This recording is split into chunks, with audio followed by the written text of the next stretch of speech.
Hi friends.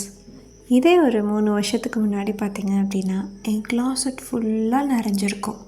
எந்த ஒரு வார்ட்ரோபை திறந்தாலும் துணி கீழே விழும். அவ்வளோ காஸ்மெட்டிக் ஐட்டம்ஸ், ஜுவல்லரி செட்ஸ் ஏகப்பட்டது இருக்கும். ஆனால் இப்போ பார்த்தீங்க அப்படின்னா கம்ப்ளீட்லி ஆப்போசிட். எப்படின்னு கேட்குறீங்களா? மினிமலிசம் அண்ட் டீக்ளட்டரிங் என்னோடய லைஃப்பை ரொம்பவே சேஞ்ச் பண்ணிருச்சுன்னு சொல்லணும். எப்படின்னா less stuff more life. Yes, எப்படின்னு கேட்குறீங்களா? நீங்கள் எந்த அளவில் பொருள் வச்சுருக்கீங்க அப்படிங்கிறது முக்கியம் கிடையாது. அது அத்தியாவசியமாக ரொம்பவே இன்டென்ஷனலாக வச்சுருக்கீங்களா அப்படிங்கிறது தான் முக்கியம். ஃபஸ்ட்டு விஷயம், அந்த பொருள் எதுக்காக நம்மக்கிட்ட இருக்குது, அதுக்கான வேல்யூ இருக்கா, அதை நம்ம எப்போவும் யூஸ் பண்ணுவோமா அப்படின்னு நம்ம தெரிஞ்சுக்கணும். அப்படி இல்லை அப்படிங்கிற பட்சத்தில் கண்டிப்பாக அதை டீக்ளட்டர் பண்ணுறது தப்பே கிடையாது. அந்த மாதிரி நம்ம டீக்ளட்டர் பண்ணுறங்காட்டி நம்மளுக்கு ஸ்பேஸும் சேவ் ஆகும். நம்ம லைஃப்பில் எது முக்கியம்னோ ஈஸியாக தெரிஞ்சுக்கலாம்.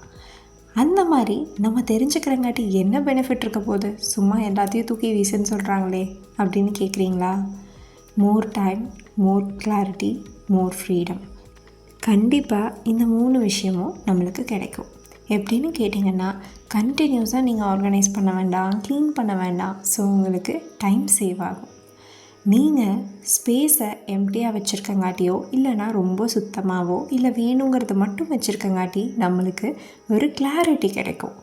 முக்கியமாக நமக்கு ஃப்ரீடம் கிடைக்கும். எப்படின்னா நம்மக்கிட்ட அதிகமான பொருளே இருக்காது, அதை பார்த்துக்கணுங்கிற அவசியமும் நம்மளுக்கு இருக்காது. அதனால் நம்மளுக்கு பிடிச்ச விஷயத்த நம்ம எல்லா டைமும் எப்பெல்லாம் தோணுதும் பண்ண முடியும்.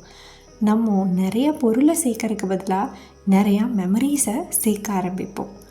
நம்ம கூட இருக்கிறவங்களோட டைம் ஸ்பெண்ட் பண்ண ஆரம்பிப்போம். முக்கியமாக ஆர்கனைசிங் அண்ட் டீக்ளட்டரிங் ரொம்பவே இம்பார்ட்டன்ட் நம்ம லைஃபுக்கு. ஸோ அதை ஸ்டார்ட் பண்ணுறப்போ சின்ன இடத்துலேருந்து ஸ்டார்ட் பண்ணுங்கள். அது நீங்கள் யூஸ் பண்ணுறீங்களான்னு மட்டும்தான் பார்க்கணும். அதுக்கப்புறம் அது உங்களுக்கு பிடிச்சிருக்கான்னு பாருங்கள். ஏன்னா பிடிச்சிருக்குன்னு நம்ம தோணிடுச்சு அப்படின்னா எல்லாத்தையும் எடுத்து வச்சுப்போம். அதனால் யூஸ் பண்ணுறீங்களான்னு மட்டும் ஃபோக்கஸ் பண்ணிக்கோங்க. அதுக்கப்புறம் நீங்கள் இதை சின்ன சின்ன ஹேபிட், மைக்ரோ ஹேபிட்டாக ஃபார்ம் பண்ண நீங்கள் குறைஞ்ச அளவில் ஸ்டஃப்ஸ் வைக்க ஆரம்பிப்பீங்க.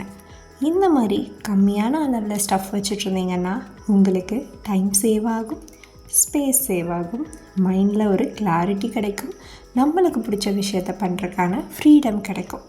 ஸோ டீக்ளட்டரிங் அண்ட் மினிமலிசம் உங்களோட லைஃப்பை ரொம்பவே ப்ளசண்ட்டாக மாற்றும். அந்த அளவுக்கு ஒரு ரிலாக்ஸேஷன் கிடைக்கும், ஸ்ட்ரெஸ் ரிலீஃப் ஆகும், ஆன்சைட்டி கண்டிப்பாக இருக்காது. முக்கியமாக நம்ம மைண்டில் ஒரு டு டூ லிஸ்ட் இருக்காது. ஸோ மறக்காமல் சப்ஸ்கிரைப் பண்ணுங்கள், லைக் பண்ணுங்கள், ஷேர் பண்ணுங்கள். பாய். ஐ ஹோப் இந்த வீடியோ உங்களுக்கு ஹெல்ப்ஃபுல்லாக இருக்கும்னு நினைக்கிறேன்.